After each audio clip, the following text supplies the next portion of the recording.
he tells me, I know you run a business out there, and as a bookie, I'm sure you have people all over the United States. He says, would you be willing to help me move some money, paying some people in the U.S. for me, and I'll give you 10% of whatever you pay. And at the time, I have so much cash in the U.S. It's like a phone call away. He's like, I need 100,000 dropped off at a house in San Diego, right? I know it's a stash house because later on you find out, right? So I would literally have a runner that's already in San Diego, take 10 minutes, drop off 100,000 cash, and El Jefe would say, okay, where do you want the 110 cent? Because I just made $10,000 for 20 minutes of work. I'd be like, okay, why are the 110,000 in my office in Costa Rica? I have a payroll over there. It's perfect. I'm like, this is awesome. And then one day he's like, hey, this is how I knew he was cartel. He said, I have $1 million that I need picked up in Brownsville. He says, like, we can't go over there. It's a rival. And I'm like, what do you mean? What's in Brownsville? Texas. What's in Texas at the time? Zetas, right? Mm-hmm. You should know this.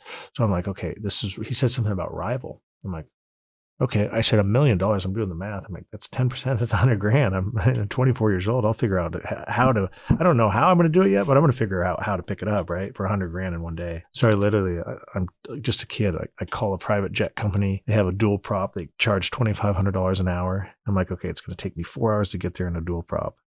I'm doing the math. I'm like, okay, that's $10,000. Another 4 hours to get back. That's $20,000. Okay. I'm only in at $20,000 and I'm going to get paid $100,000. I'm like, okay, I better get some security. So I call one of my workers. I'm like, hey, I need you and another guy. So he grabs a UFC fighter. So I got a UFC fighter and one of my muscle. So I got two guys. I'm paying $2,000. So that's $4,000. So I'm in $24,000. I'm like, okay, I'm doing the math. I'm like, dude, I'm still making $76,000. So we get on this plane and we literally fly to Brownsville. We land in this private airport. And there's a gardener that shows up. And I tell El Jefe, I said, hey, I'm here at the airport. He goes, just wait. And this gardener shows up and gives me a bag. And he goes, this es para El Jefe. And it's $1 million. And I get on the plane and I'm scared. I'm like, oh my God, what? Yeah. And I get on the plane. I'm like, did you open it and see $1 million? I didn't open it. I just got on the plane. Okay. And I was like, I knew it was cash. I knew what I was going for. And I got on there and I was like, okay, it's all here for sure. I'm telling him, hey, I'm on the plane. I'm going, where do you want this? He told me an address in Torrance. And I land in the private airport in Torrance. And, I pay the plane guy in cash and I pay my workers. And I was like, oh my God, I got $76,000 right now. And then I drop off his, $900,000. I mean, actually you had $900,000. Yeah, that's right. That's right. I'm just my profits, right? So I drop off his 900 like within 30 minutes. What's $1 million to the cartel? Nothing, right? So that was the test to see how I worked. And right there, he just kept pushing the envelope. And he says, do you know anybody in Australia? And remember, I'll do anything you want me to do, Mariana. He's just doing little things. Because he's still betting with you, He's still betting. He's still spending a lot of money. He says, hey, can you get me Versace? Can you get me Louis Vuitton? I'd literally fly to Vegas and get him like $50,000 in Versace, $50,000 in Louis Vuitton, Chanel bags, Birkin bags, all these things that he wanted. For his women? Or these for his women, for him. Yeah. And it's just, I'm making 10%. I don't care. I'm using cash that's already from ill-gotten gains and I'm cleaning it through these stores. And it's like, I'm getting something in return. I'm making 10% a day. Could you imagine making, so at the end of the month, I made 120% off of everything I've done with him. It's a lot of money. I'm doing anything, right? I want him to feel like he's the biggest VIP whale I have. And he's like, I love the way you work. Do you have anybody in Australia? I'm like, give me some time to think about it. And I was like, man, what does he want me in Australia for? Right? I'm like, I messaged back. I have an aunt. I had an aunt that lived in Perth. He says, how would you like to do the same thing over there, what you're doing now with the money? I'm like, cool. Well, tell me more. And then he said, how would you like to make $1 million a day? Yeah. And I said, $1 million a day. You got to remember. And you're 24 I'm 25 years at this time. Yeah, 25. Holy shit. And I said, $1 million a day. But remember, I'm willing to do anything. I'm ambitious. I came from that son of a construction worker. And I said, what do I need to do? And he told me, he says, I have product over there and I need to move it. And I said, man, I've never moved more than a gram of cocaine here and there. Did he know about your past? No. Wow, he didn't even know. He didn't know what a good target you were. He didn't know. He didn't know about that. But if you knew, he just saw how I moved. And I move different than most people. When you ask me to do something, I'm going to figure it out. Mm-hmm. And he's like, and I was thinking about that $1 million a day. And I'm going to figure it out for that. So I had to go to my Rolodex. And where's my Rolodex take me? Boom.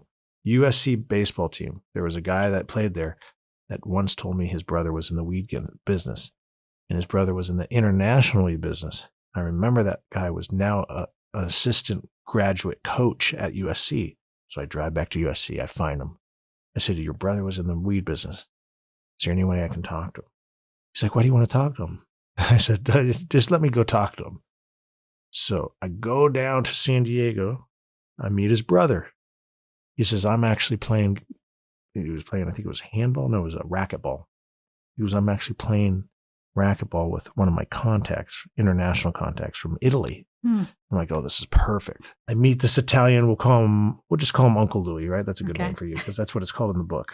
Okay. I meet this Italian, gives me the kiss on the cheek like an Italian. He smells like shit, bad body odor. I'm like, okay, got this jumpsuit on. That is that's the idea that Americans have of Europeans. Listen, this guy just stunk, right? He had that European Adidas jumpsuit on. Tracksuit, we call him, right? Tracksuit. Yeah. And I start talking, right? I'm like, hey, I got a guy that, like, hey, he goes, hang on right there. He goes, I'm not talking about anything in the United States. He goes, I was indicted years ago. I'm not talking on this soil. He says, if you want to talk to me about business, come to Italy. And I just kept thinking about that $1 million. I'm like, I'll come to Italy. And I remember I flew into Naples like 2 weeks later to go meet him. Is that where he was? Yeah, in he was in Naples. Of course. And I told him, I said, listen, I got a guy that has cocaine in Australia. And he says, stop right there, kid. I'm this kid. He goes, nobody in America, especially Australia, has that kind of cocaine in Australia. It's impossible. He goes, stop wasting my time. I said, dude, you got to believe me. I said, this guy's a client of mine. He gambles with me. Was he part of the mafia? He was part of, he worked for the Lucchese family years ago. Yeah. So he was more like a runner for them, little small stuff. He wasn't a made man, but he was close enough. He was a full-blown Italian. He had to leave the U.S., so he obviously did something for them.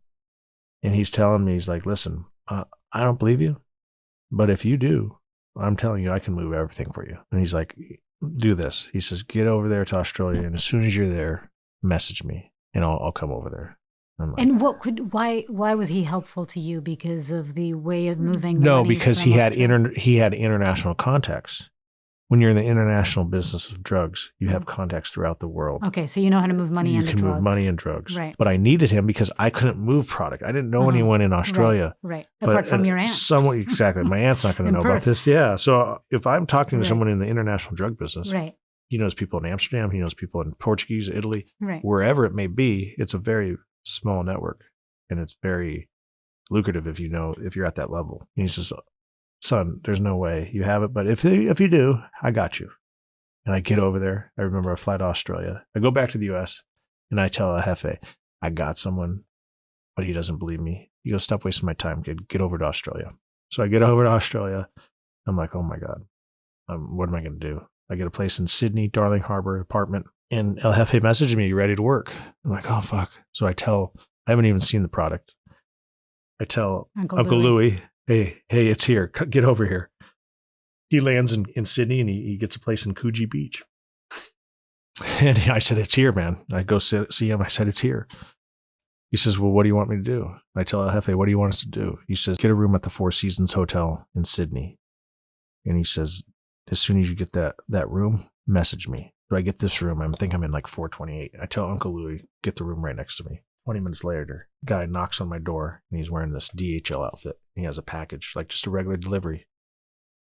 And he gives me the package, and I take it in. I'm like, holy shit, this is heavy. And I knock on the wall. I go, Uncle Louis, get over here. He comes over. We cut it open, and there's 10 kilos of coke in there. Wow. Yeah, he goes, you weren't lying, kid. Takes the knife. It's like the movies. He takes the knife, and he sniffs it. Yeah, he sniffed it right on the spot.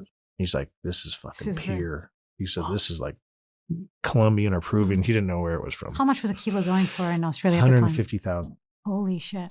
So my agreement with Uncle Louis was I would give it to him for 100,000 and he would take it and sell it wholesale at 150. My deal with El Jefe was he'd give it to me for 50 and I'd sell it to Uncle Louis for 100. So we were each making 50,000. 50,000. Yeah. Wow. And what's El Jefe paying for it? Maybe $2,000. He's getting it from South America. And how are the drugs getting from South America to Australia? You don't know. Not my responsibility. That was El Jefe's. Jefe's job. Okay. I'm just the middleman. I'm becoming that quarterback. Remember that. And then shot caller. So I'm like, okay, 10, boom, I give him 10. Within 25 minutes, 30 minutes, Uncle Louis brings me $1 million cash. How? in a bag of cash. Oh, he had it with him? He went and he took it to his contact over there. Okay. And he came back literally in 25 Whoa. minutes. And Uncle Louis goes, we need more. I tell El Jefe, I message him, I got $1 million in cash. What should I do? He says, hold on to it. I'll send you 20 more tomorrow. It's the same setup. We're just going. So El Jefe needed the distribution plan in Australia, and that's why he had a way to get the drugs there, but he Correct. didn't have a way to sell it. sell them Yes. to there. Yeah, Got it. some Mexican's not going to have a contact in Australia to move it. Right. Yeah, so he found the guy, right? He found me. And he saw how I moved. He saw that I knew how to work. And he just basically groomed me to become this logistics quarterback. Mm-hmm.